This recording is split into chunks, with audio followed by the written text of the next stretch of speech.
Okay, this is example 4.1.5. It says a boat is being rowed directly across a river due south at 2.5 meters per second. There is a strong current moving the boat due east at 1.8 meters per second.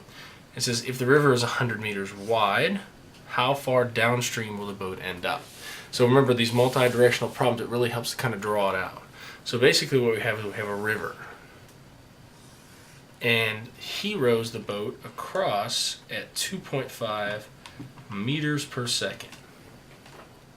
There's a current that's going this way at 1.8 meters per second.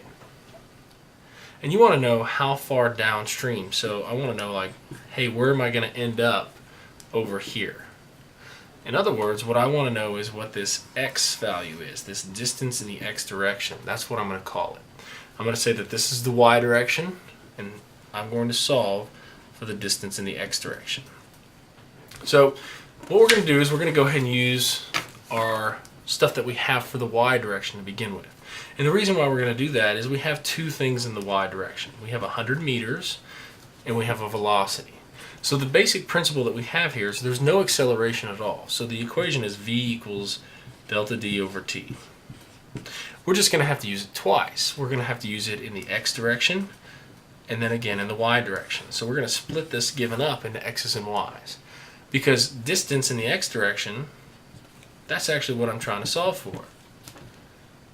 But I do have the velocity in the x direction, which is 1.8 meters per second.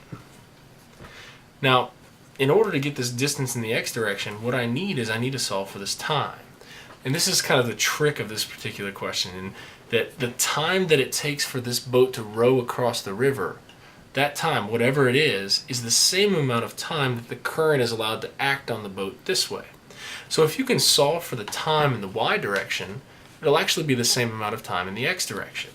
So what that's going to look like is I have the distance in the y direction as 100.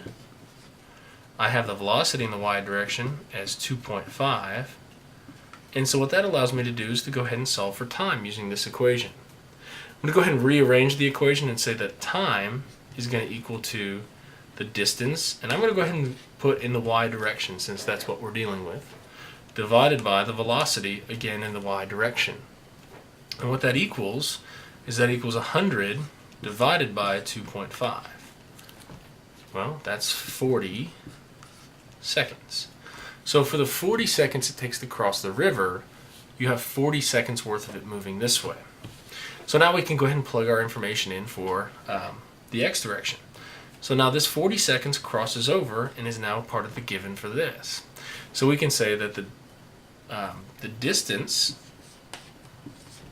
that it travels in the x direction is equal to the velocity times the time. Just a rearranged version of this, multiplied both sides by t.